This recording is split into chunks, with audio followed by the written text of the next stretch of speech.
Dale, you did it again. You were the first person in. We got Rob.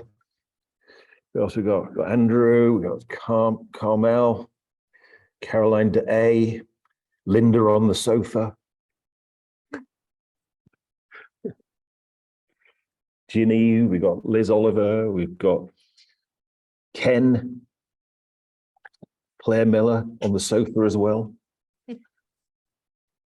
Lior, Andrew, Karen Grant out in Spain. Mark Woodhouse is in the house. Phil Atkinson on the Isle of Skye. I'm going to run out of places in Scotland too, Phil. Jerry, we've got Anne. We've got Lindsay there. Yeah. Who else we got?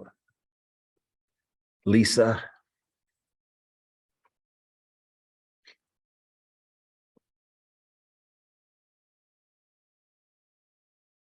It's got a few more people coming in, then we'll get started. Sandra, Sylvie and Johanna's out in the Netherlands. Pat O'Connor. We've got Carol Evans. Hi, Carol.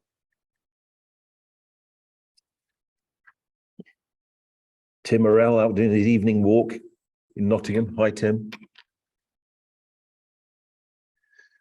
Well, you probably noticed that I'm not in my usual place.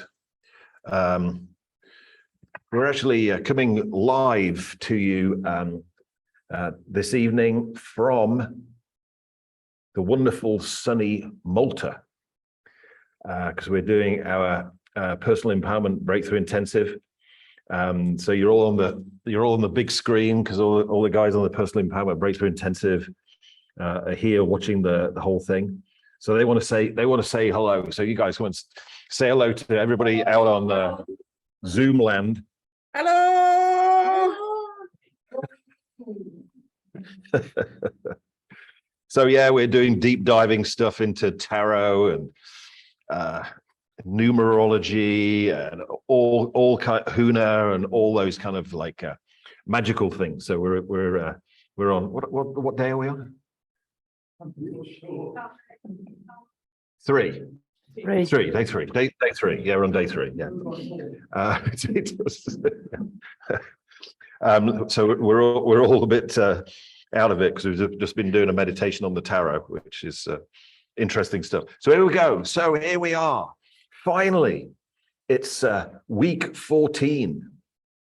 We've gone through all the secrets of from Napoleon Hill, and so we end up with the kind of like the 14, the summary, which has got a kind of like a strange title, Overcoming the Seven Ghosts of Fear, which that's enough to put anybody off reading that chapter, I think. So what Napoleon Hill actually says in this is that there are 7 fears. He says there's the fear of poverty, the fear of criticism, the fear of ill health, the fear of loss of love of someone, the fear of old age, the fear of death. And well, let's look at this from bearing in mind when Think and Grow Rich was written. I think this whole field of personal development, personal transformation has evolved a massive amount over what's probably approaching 100 years. So I want to give you my perspective on this chapter and what we can do with what Napoleon Hill's talking about today in 2022, rather than probably written in the 1920s. So for me, fear is fear. Fear is an emotion. Yeah. And then what we can also have is limiting beliefs or limiting decisions which have got fear associated to them. So if somebody got a limiting decision about death, as an example, and the limiting decision had got fear associated to it, then that would appear as a fear of death, but it's driven by a limiting belief. If the person had got a limiting belief about money, and associated with that limiting belief about money, there was fear associated to it, then they would have a fear of poverty or a fear of losing all of their money. So these are all in, so fear and limiting beliefs are in our unconscious mind.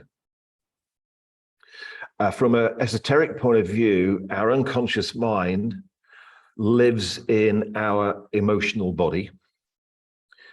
And our emotional body is related to the water element. And the water element is magnetic in nature. So if you've got a fear of poverty in the unconscious mind, in the emotional body, you'll magnetize to you situations of poverty to prove yourself right that you should be afraid of it. So because emotions in general are attractive in nature, they're like magnets. They draw those things to you.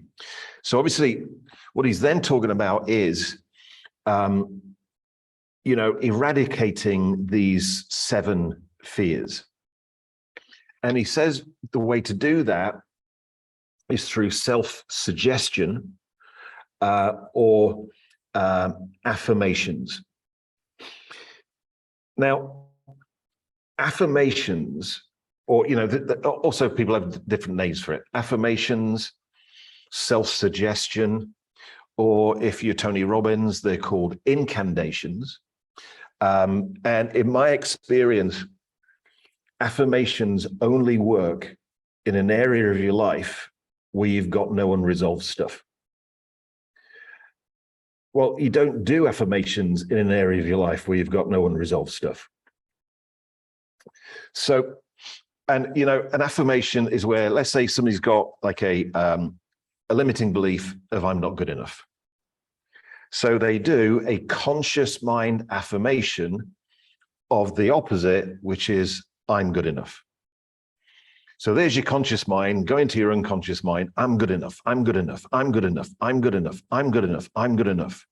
And your unconscious mind's going, no, you're not. No, you're not. No, you're not. No, you're not. No, you're not.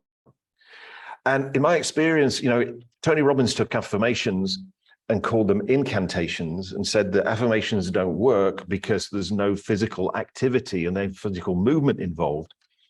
And he calls them incantations, which are the same as affirmations, whilst jumping up and down on a trampoline.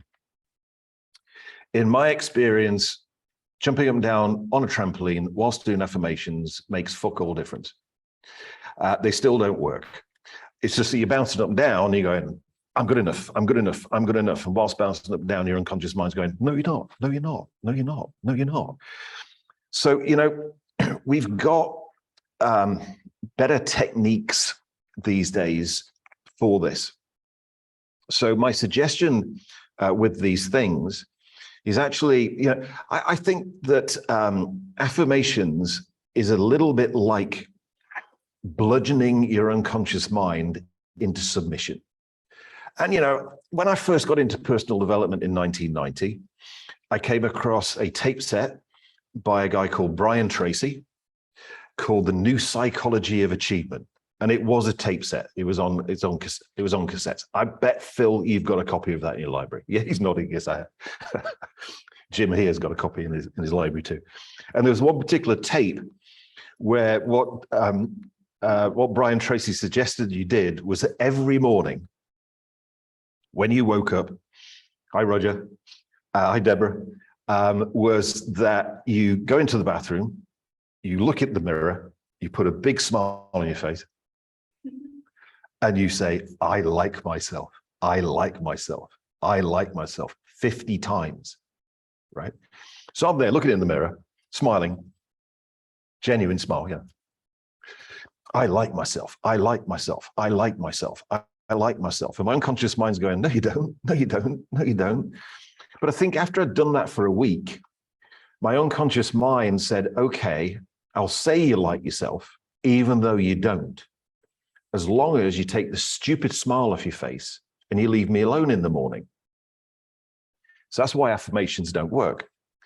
So I'm going to suggest stop bludgeoning your unconscious mind into submission and use our more advanced techniques. So, if we're doing a suggestion or an affirmation of I'm good enough, presupposes that you actually don't believe you're good enough. So if you've got a belief that you're not good enough, then what we can use timeline therapy, we can use mental emotional release, we can use Hoku from Huna, and we can just get rid of the limiting belief, which with all those three particular techniques takes 10 minutes or less. And then you're done with it. You're done. You've let it go. So that's what I would actually suggest using today, because that's what happens when things evolve. When things evolve, they become quicker, they become easier, and they become simpler. Why wouldn't personal development and personal transformation also, or therapy, if you want to put it that way, go through a similar evolution where it becomes easier, quicker, and simpler? I think that's what we've got with our techniques like NLP, timeline therapy, hypnosis, Huna, mental emotional release, etc. So, rather than doing incantations, affirmations, etc., just let it go. Now then, if the 7 ghosts of fear weren't bad enough, Napoleon Hill then goes into there's something that's even worse than the 7 ghosts of fear. Negative influences. Yeah. How do you deal with negative influences from other people? People who offer you limiting beliefs about the world we're living in. People who offer you limiting beliefs about yourself, which is more than likely where they came from in the first place. And it suggests that the best weapon around negative influences is your own willpower. Willpower is not infinite. My experience is when you wake up in the morning, you've got a lot of willpower. And then through the day, you run out. It's a bit like a battery. So that by lunchtime, you've got no willpower left. So there's no point using it. And then you've got to wait till tomorrow morning for it to get recharged. But it's, using willpower is a bit like affirmations. It's a battle. You're battling against the negative influences. But the best way to inoculate yourself against negative influences is actually letting go of what's inside of you. See, if you've got a belief of not being good enough, and somebody says to you, well, you didn't achieve that goal because you're not good enough, it'll stick. It's a bit like, I don't know if you had these, but when we were kids, around about autumn time, there were these little balls that were like little thistles and had little hooks on them. And you'd throw them at your friends and it would stick to their clothes. I was talking about that to one of my clients, and apparently those little balls with the hooks on them actually was what led the inventor of Velcro to invent Velcro. Yeah. Well, if you've got unresolved stuff inside of you and somebody throws a little ball, which is a fear or a limiting decision, it'll stick to you. Yeah. So if somebody says, for instance, here's one that we're likely to be coming across, if not already, is, recession, depression, state of the pound against the dollar, et cetera, et cetera, et cetera. And people are sharing their beliefs about that, which aren't necessarily empowering. If you've got a fear of not making money, and therefore a fear of losing money, or a fear of poverty, those things they throw at you are going to stick. Yeah. And they become negative influence. But when you've let go of your fear, when you've let go of your limiting beliefs, your limiting decisions, and people throw those things at you, whether it's somebody that you know, or whether it's just by watching the news or reading the media, then they won't stick. They'll be like water off a duck's back. They'll throw it at you and it'll be like, gone. And you can stay in your own personal congruence and centeredness. So, that's my take. I did say last week that my take on it was that we weren't really going to cover it because now we've got better options of ways to deal with what and achieve what Napoleon Hill's talking about in that particular chapter. So then I said, what we'd do is open it up to questions as we normally do.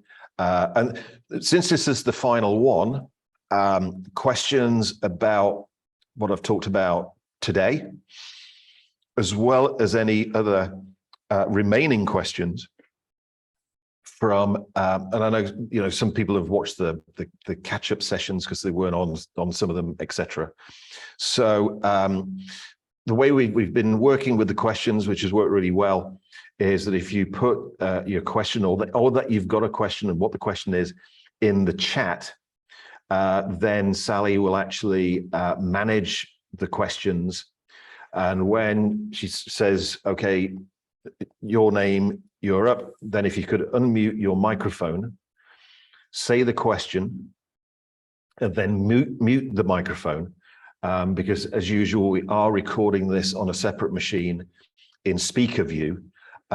So that means that when I'm answering the question, you'll be seeing me rather than somebody else's screen where their dog's barking in the background. Sally, do we have any questions? Not at the moment. There aren't any. Does anybody in your room have any questions? Anybody in here got any questions about this? I mean, not about personal empowerment, breakthrough intensive, and the tarot. Doesn't appear so. No questions then. This is going to be a really short one. Oh, hang on. Hang on. Phil. Phil. Hello there. Yeah, it was interesting. You talked about the fears, and then you talked about the influences being the negative influences, really being probably a little more of our fears. With me, I look at the media and I try to filter out as much of the media as I possibly can, because I find that leads to a lot of negativity, which is unnecessary. Just an observation. Yeah, I mean, I'll see whether somebody else has their microphone. any jobs at Eton.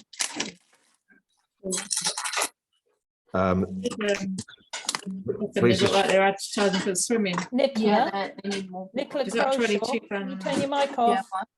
No, they had that. They also had like a sports. Who is it, Sally? Sports. Nicola Croshaw. Nicola, could you switch your microphone off, please? That's better. Sorry, Phil. Yeah, so yeah, I don't watch the news very often, but every single news, whether it's on TV or whether it's on the radio, always starts the same way. Good morning, good afternoon, or good evening. And then they spend the next hour proving it's no such thing.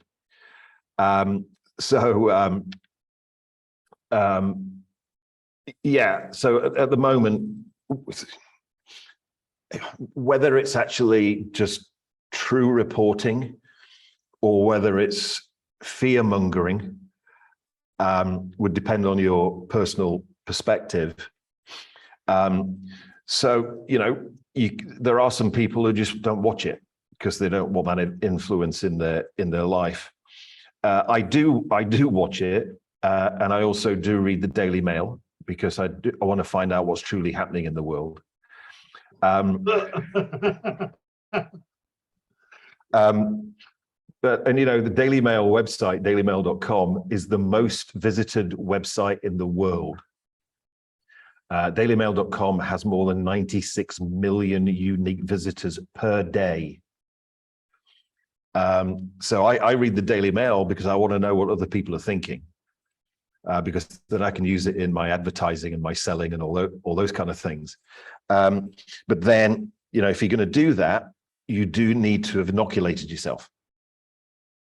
Yeah, So I find the ticker tape that runs on the bottom of the news channels to be Right. particularly pervasive, because half the time I don't realize I'm actually taking it in. yeah, it's, you know, that was actually, that kind of thing in the 60s was made illegal. Because what they used to do in the cinemas was they started using subliminal advertising. So when you're watching a movie and the 24 frames per second, what they did was they replaced one frame with an advert, an advertising image. So consciously, you weren't aware of this thing flashing for the 24th of a second every second. But what they found was that it worked. And so because it worked, they actually made it illegal to do subliminal advertising. But the ticker is designed to go faster than your conscious mind can keep up with. So in actual fact, it is the same as subliminal advertising. So, you know, it is all going in.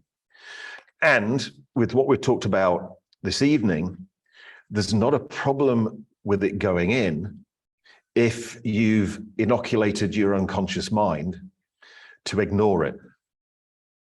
So then you can see all this stuff, you can hear the information, but your unconscious mind doesn't take it as a suggestion.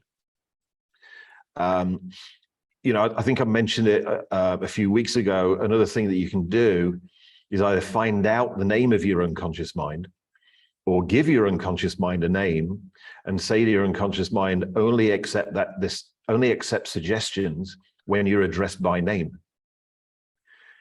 So again, that's another way of inoculating yourself against negative suggestions. So that, as well as letting go of negative emotions, letting go of limiting beliefs, will mean that your unconscious mind will hear the stuff because it can't not. It just won't accept them as suggestions. Yeah. So that's why I call it inoculating your unconscious mind. Yeah, thanks for a good question. Sally, do we have any more? We do. Mark Woodhouse has a question. Mark. So, David, I was wondering if you'd like to comment on the relationship between affirmations, Yeah, and things such as prayer, ritual, right. Whether you frame it around you know, a religious context, a spiritual context, a Masonic context, a magical context. Yeah. I mean, I've got my own ideas, you know, particularly when we look at affirmations, you know, verbal, in combination with visualization and then movement. Yeah. But I'm more interested in what your thoughts are. Sure. So let's. So the original intention of prayer wasn't worship. The original intention of prayer was to achieve a goal. So in the Huna system, there's the Ha prayer or the Ha rite, which was the person made a picture of what it was they wanted. They did Ha breathing to build up energy. They then gave the picture and the energy to their unconscious mind and asked their unconscious mind to give the picture and the energy to their higher self to make it manifest in their physical reality. That was the original purpose of prayer, or, you know, what they called Pule, P-U-L-E. Pule today, they translate it as prayer, but probably more correctly, and this brings in the magical stuff, it means to cast a spell. And that was the mechanism. If you remember, we talked about this a number of times in previous weeks about the way the minds are connected, with the conscious mind being connected to the unconscious mind, and the unconscious mind being connected to the higher self. Even with that methodology, and by the way, that's if you're looking at it from a Masonic point of view, or any of the magical orders, Golden Dawn, OTO, Western Mystery Tradition, etc. The purpose of the ritual is to invoke energy into your unconscious mind. So the ritual, the symbology of the ritual is to actually invoke emotion into the unconscious mind, which creates energy. And all of those orders, at least originally, had the idea of the higher self, or what in the Western Mystery Tradition they're called the Holy Guardian Angel. Even with all of that, that will only work if there isn't anything in the way in the unconscious mind. Because let's say that, we mentioned it a few times already, let's say that somebody in their unconscious mind has got a limiting belief of I'm not good enough. And then they set this massive goal and ask their unconscious mind to pass this goal to their higher self. And their unconscious mind goes, there's no way you're going to achieve that because you're not good enough. So therefore, the higher self never receives the message. Or let's say there's fear in the unconscious mind, and the unconscious mind perceives that the higher self is God. And because there's fear there, their unconscious mind doesn't feel worthy to communicate with God, then the message won't get through. Or let's say there's guilt in the unconscious mind, and you set a big goal, and the unconscious mind feels guilty about even wanting this thing. Again, it won't pass the message through to the higher self. So, you know, you can think of the higher self as being, the unconscious mind as like being potentially the gatekeeper to the higher self. So this is when you have situations where the person says that their prayers aren't answered. But from a religious point of view, they're given a get out of jail for free card, which is when you ask for something in a prayer and it doesn't happen, obviously it wasn't God's will. Which I can't remember if it was on a previous one of these. I love this. Al Pacino loves jokes. He just adores them. And so he said, when I was a kid, I asked my mum and dad for a bike for Christmas. And mum and dad said, pray for it. But Al Pacino said, I know how these things work. So what I did was I stole a bike and prayed for forgiveness.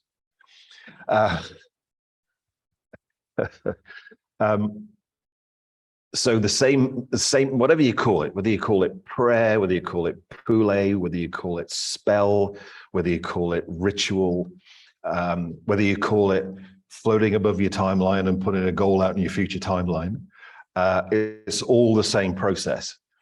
And the thing that either has, and by the way, your higher self will grant you anything that you ask for, which is why it's important to be careful what you ask for. And though it's got to go via the unconscious mind. So, which is why, again, same things we've been talking about here, letting go of negative emotions, letting go of limiting beliefs, limiting decisions is an important step before we do a prayer, a pule, cast a spell, put a goal out in our future timeline, do a ritual, whatever it may be, because actually what's going on is the same thing. Does that answer your question, Mark? 100%. 100%. Yeah. Yeah, great question. No, thanks ever so much. Cheers, mate. Frank, Sally, Eddie. Frank's got a question for you, David. Frank, there you are. Right, I can see you now. Hi, David. Hi, Frank. How you A few- doing? Oh, good, good. Thanks. Great to be here as always. A Great. few sessions ago, you mentioned that when you do things that you haven't done before, that can lead to conscious mind, unconscious mind integration. And then after that, you mentioned an example of Edison, blowing up the lab. And you talked about, and you included in that the willingness for the unconscious mind to be letting go of, I have to get it right the first time. Can you elaborate a bit more on how the unconscious mind, conscious mind integration happens, and things that you can do to maybe help foster that integration? Yeah, sure. Well, firstly, the study and the practice of things like NLP, timeline therapy, mental emotional release, HUNA, hypnosis will foster that connection between conscious mind and unconscious mind. I think then some people have been taught or led to believe that they've got to get it right first time. That could actually be just the way they think, rather than having a belief in that they consciously think they've got to get it right first time. Because if they don't get it right first time, they perceive that as a failure. So, when you do something for the first time, there's no way you can guarantee that you're going to get it right first time. It's just not possible. So what you, here's a thing that I notice is that the majority of people go, I'll take action when I know everything that I need to know, when the situation and circumstances are perfect, the timing is right, and I'm guaranteed success. Which is why the majority of people are inactive. Whereas then the minority of people go, I'll never know everything I need to know. The situation, the circumstances will never be perfect. There's never a perfect time. And there's never a time where I'm guaranteed success. So therefore, it will never get any better than now. So you take action now and act as if you know everything you need to know, that the situation, the circumstances are perfect, that the timing's right, and you're guaranteed success. Then, presupposition with NLP, no such thing as failure, only feedback. Then it's important then to integrate the feedback from that and do it again. Now, everybody can do this because I can guarantee you've all done it at least once. The first time you attempted to walk. You'd never done it before. Yeah. You didn't know what you needed to know. The situation and circumstances probably weren't perfect. The timing wasn't right, and you got no guaranteed success. So even though I wasn't there, I can pretty much guarantee that the first time you got on your feet and attempted to walk, you fell on your ass. At which point you burst out laughing because you thought it was funny, and then you got up again. And you kept getting up until you mastered it, right? It's no different now than it was when you were 2 or 3 years old. But it's like we go through this process, overrated process called growing up. And growing up goes, we've got to get it right first time. We don't want to be a failure, whatever. And so then people don't take any action, which is a guaranteed way of not achieving. And, with what we know, I'll share something with you. When we went into the first lockdown, before we went into the first lockdown, I was invited to go and speak at a big event in Romania. Which I was looking forward to because I'd never been to Romania before. But then lockdown, can't go to Romania. So they said, but we're still going to run the event. What we're going to do is we're going to run the event online. Okay. So I'd done Zooms one-on-one, but I'm in my library. I've got my computer set up. I've got all the kit set up, and there's 200 people online. Yeah, not one, 200. I've been speaking now, by this point in time, I've been speaking now for 27, 28 years. And they're counting me down as far as like when I'm going to go live on Zoom. And we get to about a couple of minutes before I'm going live. And between you and me, suddenly I realized I was totally shit scared. My hands were shaking so much, I couldn't press the buttons on my computer. Now, 2 minutes before they're going to go, okay, here's David Shepherd, is not the time to float above your timeline. Yeah, because you ain't got time. So what's your get out of jail for free card? Act as if you know what you're doing, even though you haven't got a clue whether you can do it or not. Because it was the first time I'd ever done one on 200 people. And, you know, so I'm acting as if, and it goes fine. And within 2 or 3 minutes, I'm fine. I can do this, brilliant, whatever. But, you know, whenever you do things for the first time, you will potentially have fear, you know. People say to me, how long have you been doing NLP, timeline therapy, hypnosis, HUNA? Well, about 30 years. And people say to me, wow, your life must be total nirvana. No negative emotions, no limiting beliefs. Every single goal you put out in your future timeline happens as if by magic. No. Yeah, because the first time you go somewhere, you don't know if you've got any stuff there or not, because you've never been there. The only way to find out whether you've got any resolved stuff is to go there. And pretty much my experience is every time you go somewhere that you've never been before, there's stuff there. That's why you haven't been there before. Yeah, but we've got the technology, you know, great. If fear comes up, if a limiting belief comes up, congratulate yourself. I'm going somewhere I've never been before. Then work out what the fear is, what the limiting belief is, whatever, use what you know, let it go and get on. Yeah. So you could look at going for things you've never done before as a means of accelerating your personal evolution. Because there's only one way of not having any stuff in the way, and that's to go nowhere. Yeah. As soon as you start going further than you've ever been before, stuff comes up. But hey, pat yourself on the back, congratulate yourself. Use what you know to let it go, and then do it. And the more you do that, the better the relationship between your conscious mind and your unconscious mind. Yeah. Does that answer your question, Frank? Yeah, that's great. Yeah, very much so. Very helpful. Thanks, David. Brilliant. Cheers, Frank. Any other questions? Roger. Roger, where are you, Roger? Looking for you on the screen. Oh, there you go. No. There we go. Am I? Oh, yes, got you. Am I unmuted?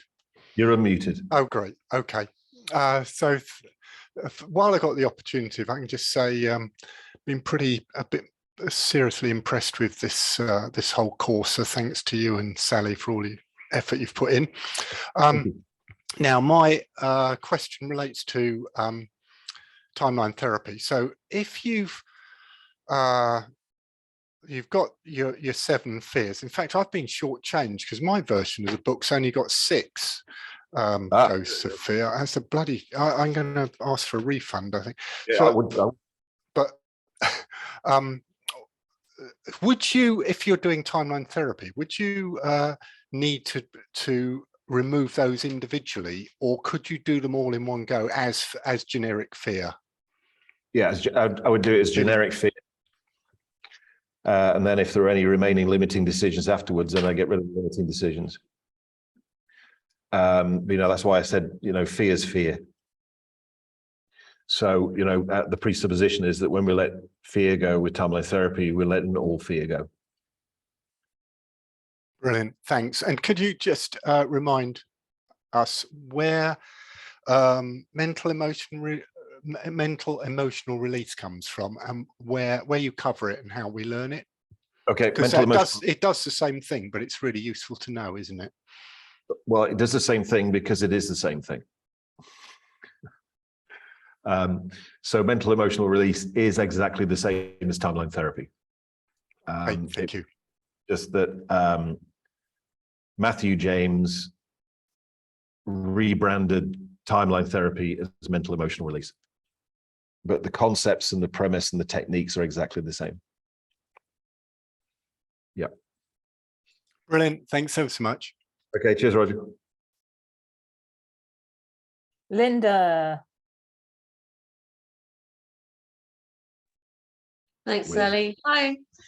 David, I was wondering, looking at all the, the list of the fears, my question is, having had a very bad diving accident, which I am not consciously can't remember or aware of, but I know it happened. What happens when something's gone in physically, yet you're conscious, unconscious, or you're probably going to say that's where it went, is not there. So a physical accident that you're unconscious through, and then how does that affect? Because it gave me a really bad fear of heights, which I took the action to do a skydive to overcome it. Diving off a top board was when I dived in and had my feet tied together by my instructor and hit the bottom. So I don't remember. Someone got me out, haven't got a clue, but I only remember the crack. But there's nothing wrong with me. So we've looked at this before, as in I think all my chakras opened up, and since then I was 9. I've had all my sixth sense experiences. So it's, what is it with the physical where you can't consciously remember something, but it has given you a fear?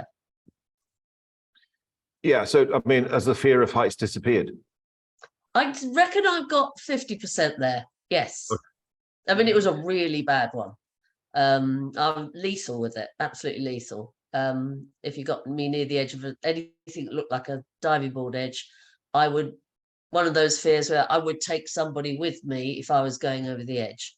So I wanted to cure it, and the skydive did an awful lot. Tandem one.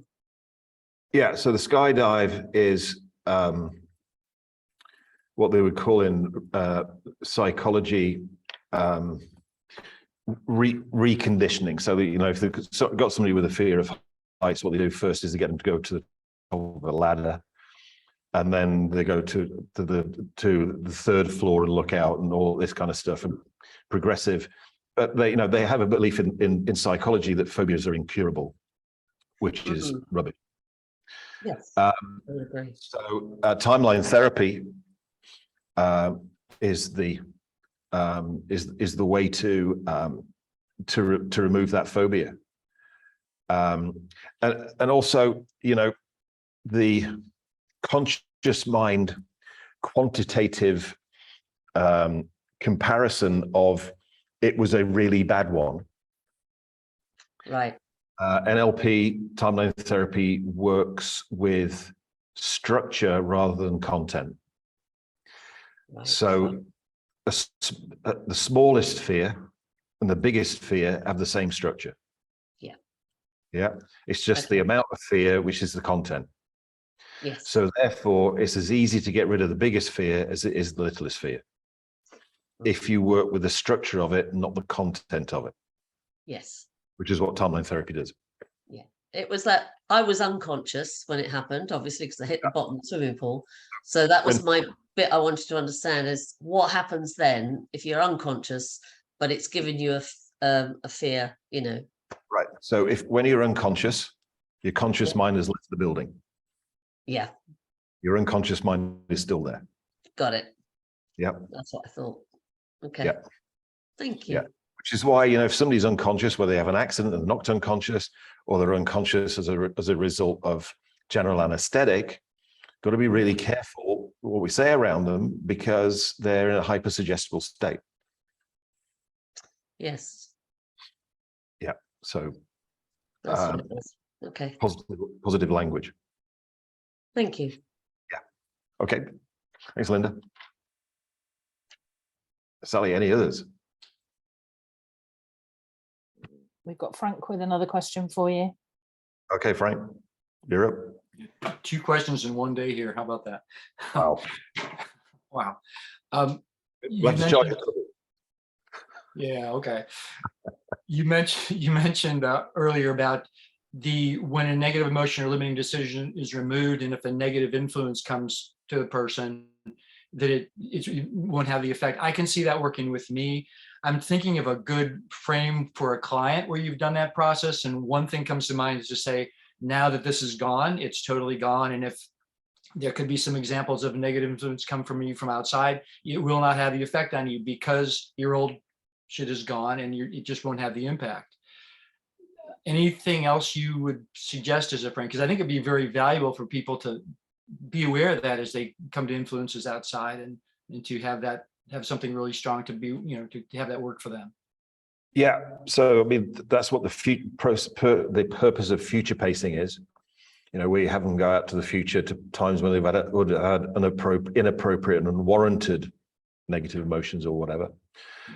With some people also, what you need to give them is a recovery strategy. Yeah. So that when something similar happens again, see, quite often when I work with clients and I future pace it, they go, well, I'm not doing what I would have done, but I don't know what to do instead. Then I say, okay, so what would you like to do instead? Because you've now got the opportunity of creating a brand new you. Yeah. So rather than leaving a void there, a space there, then put something that's useful in it, which gives them a recovery strategy. I like that. Yeah. Great. Thank you.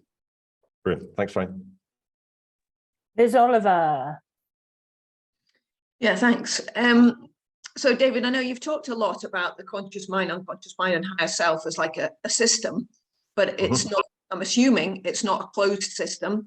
So I was interested about, what are the most, or some of the potent things that kind of influence that system, and and what do we do about it?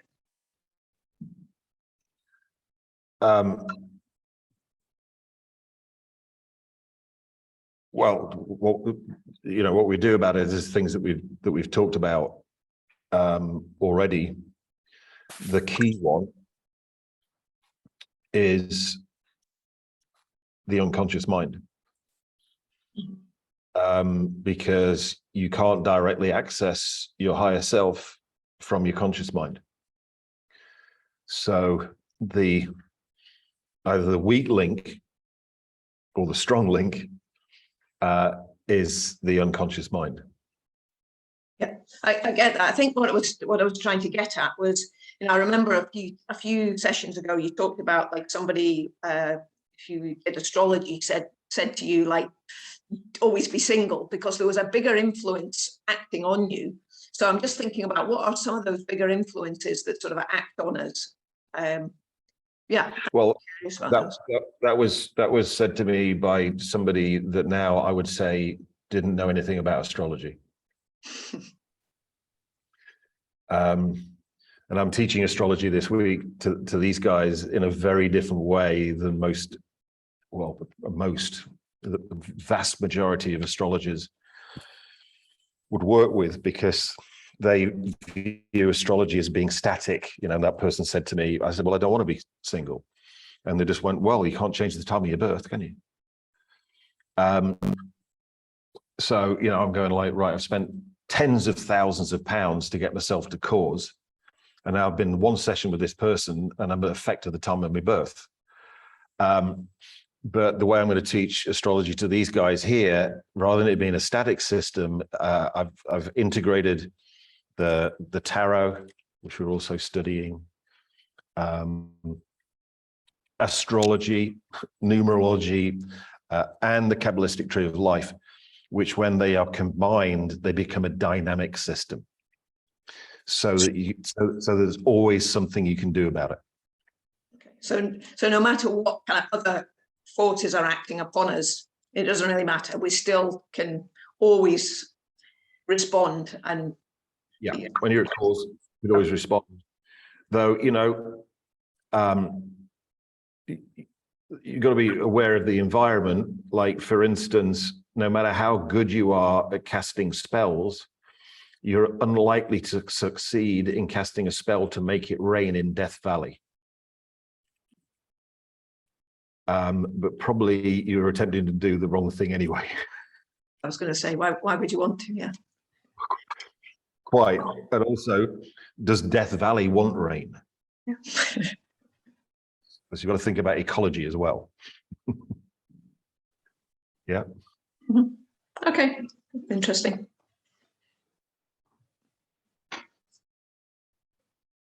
How are we doing, Sally? Paul Brooker, please. Okay, Paul. Yeah, hello?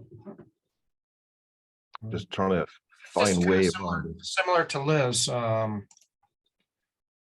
You know, I in getting the real sense with what the discussions being and Napoleon Hill himself about how powerful an individual is and how magical an individual can be in terms of manifesting and taking charge of himself and, you know, making his way through the universe. But then there's always the, as Liz was saying, kind of outside of this system, and like you're saying, Death Valley, you know, well, I can you know, it doesn't rain very much over there. In fact, it was in Death Valley last year. But the whole idea of just sheer luck, aside from what you're doing, you know, for yourself, you know, just the role of other things such as luck that are not personal. Okay, so I would personally remove the concept of luck from your universe, because if you go, wow, I was really lucky there, then if you presuppose good luck, then you also presuppose bad luck. But at least you'll always have a get out of jail card for not achieving what you want. It was obviously just bad luck. I don't believe in the concept of luck. Yeah. And we were talking about this today. You always create something. The question is, did you create what you wanted, or did you create something other than what you wanted? So, you know, when you don't achieve the goal, some people go, oh, it's just bad luck. Well, what the fuck do I do about that? What if I go for it again? It's bad luck again. Yeah. Or maybe if I'll go for it enough times, there'll be one time I'm lucky. No, I don't believe that's the way the universe works. But that's just me, just my model of the world.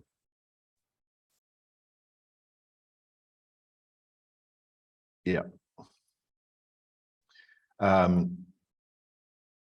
Because then you can, you've got the power inside of you, like you say, people are powerful, people are magical, to overcome all kind of situations.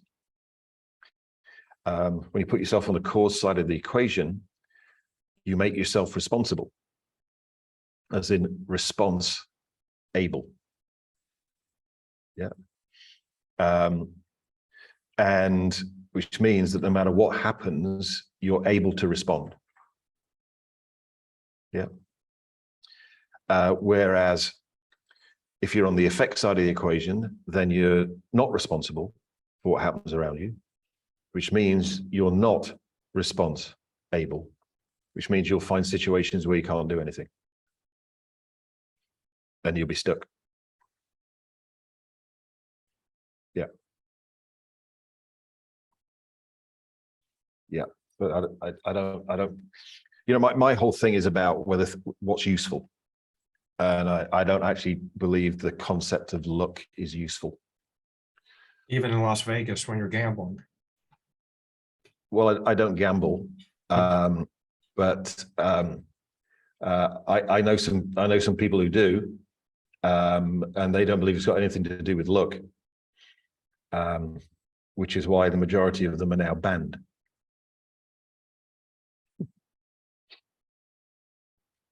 Because there are ways of working the system in certain games, which they've spent, you know, a lifetime. These are professional gamblers that I know, who've been my students and delegates, and they go, no, I don't play the games of luck. I play the games where there's patterns. And I went to university with a Malaysian guy, and he was a card counter, and so he could actually count 4 decks of cards. And it was when in the days of the Playboy Club, and there was a Playboy Club up in Manchester where we were at university, and we used to go every Friday night, and every single Friday night he would win every game. Yeah, to the point where at the end of this will show my age now. At the end of the year, not only did he pay for everything, because when you're there and you're playing and somebody's playing money, then they'll give you free drinks all night because they want to keep you there, but also they think the more you drink, the less likely you are to be able to win. So they're going to get their money back. But Yip didn't drink. So we all went along with him. We had the drinks. He paid for everything all night. And at the end of the year, he'd made enough money from the Playboy Club in Manchester to buy himself a brand new Lancia Delta Monte Carlo, which I say showing my age. This is 1981, 1982. And we went along one night, and they just said to Yip, we've revoked your membership. You're not welcome here anymore. But, you know, what a lot of people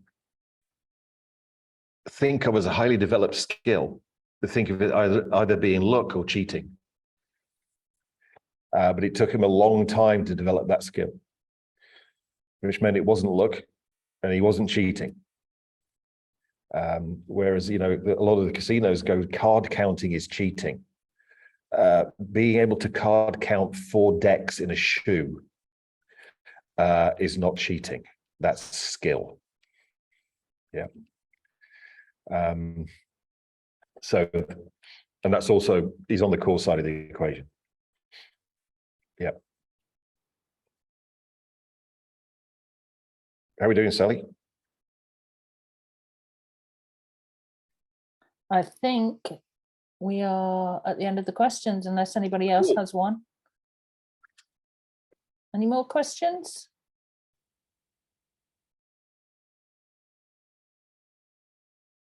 Okay, so we're at the end of the Think and Grow Rich series of 14 weeks. So thanks for joining me for 14 weeks. We're going to take a couple of weeks off of the weekly masterclass.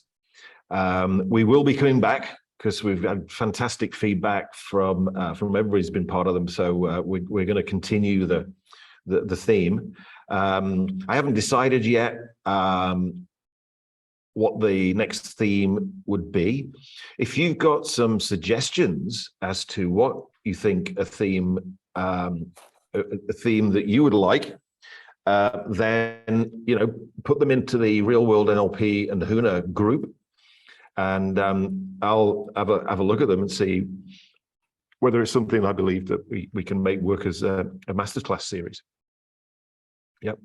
And I'll have a think over the next couple of weeks as far as, like, you know, what will be useful and a good one, you know.